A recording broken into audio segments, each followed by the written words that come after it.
بسم اللہ الرحمن الرحیم۔ شروع کرتا ہوں اللہ کے پاک نام سے جو بہت بڑا مہربان نہایت رحم والا۔ دوستو، بہنوں، بھائیوں، بزرگوں، السلام علیکم ورحمۃ اللہ وبرکاتہ۔ تاریخ اسلام میں ہم سلطان رکن الدین بابرس کی قسط نمبر 76 میں ہم آپ کو خوش آمدید کہتے ہیں۔ دوستو، بہنوں، بھائیوں، بزرگوں، کل ہم بیان کر رہے تھے کہ منکانہ پر خراج کی رقم میں خرد برد کا الزام لگا کر اسے مختصر عرصے کے لیے زندان خانے میں بھجوا دیا گیا تھا۔ یہ اس قبیلے کا سردار تھا۔ باتو خان بے حد بیدار مغز اور غیر معمولی طور پر ذہین تھا۔ اس نے اپنے مرحوم باپ توشی جوجی خان کی سلطنت کو کمال ہوشیاری سے سنبھال رکھا تھا۔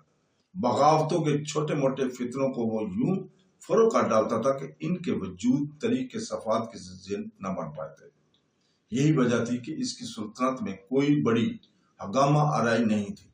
ہر سو امن و امان کا دورہ تھا۔ روس کی سرحدوں سے لے کر ترکستان کے زیریں علاقے تک اس کا سکہ چلتا تھا۔ برکائی خان اس کا بھائی تھا اور وہ اپنے بھائی پر کسی ایسے الزام کی تہمت نہیں لگنے دیتا تھا کہ جس سے اس کا تابناک مستقل تاریخ پڑ جاتا۔ برکائی خان سے پہلے ہی ایک مسلمان زادے کی محبت میں کئی نادانیاں سرزد ہو چکی تھی۔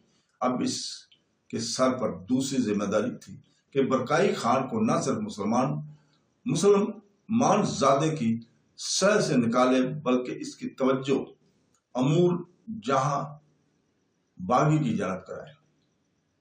وہ اپنے بھائی سے بے حد محبت کرتا تھا۔ یہی وجہ تھا کہ وہ اس پر کوئی سختی نہیں کر پایا۔ چنگیز خان کے بیٹوں میں سے توشی خان اور پوتوں میں سے برکائی خان ایک سی طبیعت کے مالک نکلے تھے۔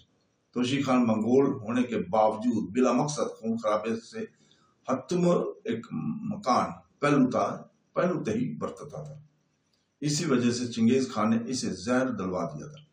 اب برکائی خان بھی اپنے آپ کو نقش قدم پر چل رہا تھا۔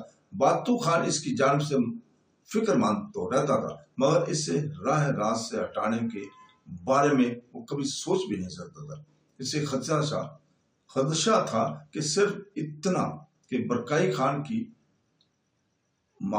عادت کی خبر کہیں بڑے آقان اعظم مانگو خان تک نہ پہنچ جائے اور وہ اسے اسی امور سلطنت سے دور رکھتا تھا۔ وقت تیزی سے گزرتا رہا۔ سلطنت کی وسعت اتنی پھیل چکی تھی کہ باتو خان کو بھائی کی موت کی اشد ضرورت محسوس ہونے لگی۔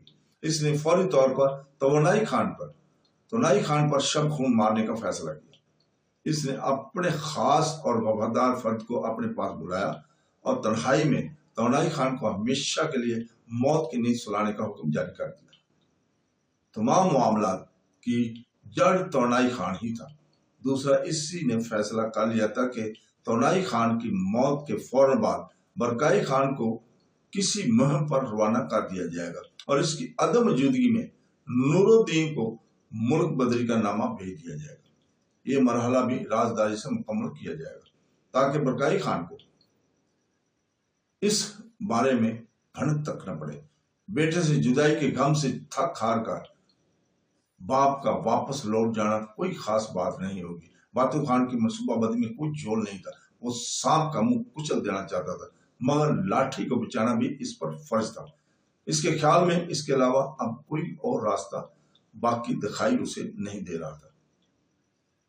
تو دوستو، بہنوں، بھائیوں، قاضی سردار نے سر شام سے اپنے قبیلے کے بہادر اور تربیت یافتہ افراد کو جمع کیا اور نئے شکار کی بات انہیں ضروری نوید کی ہدایت دی اور سورج کی مکمل چھپ جانے کے بعد وہ اپنے جوانوں کی میت میں گاؤں سے نکلا۔ ان لوگوں کے ہاتھوں میں لکڑی کے لمبے لمبے بانلے تھے جن کے کناروں پر تیز دھار کے پتھر رسیوں سے باندھے گئے تھے اور اس میں کچھ افراد کی پاس چپٹی تلواریں میں تھے۔ وہ تیزی سے اس سمت میں نکلے جس جانب متی الدین گھوڑا دوڑاتا ہوا وہاں سے فرار ہوا تھا۔ ان میں ایک شخص تیزی سے زمین پر جھک کر گھوڑے کے کھروں کے نشانات کو ڈھونڈ نکالتا اور اسی سمت میں بڑھنے کا اندیہ دیتا۔ ان لوگوں کی رفتار حیرت انگیز تھی۔ وہ پیدل بھاگ رہے تھے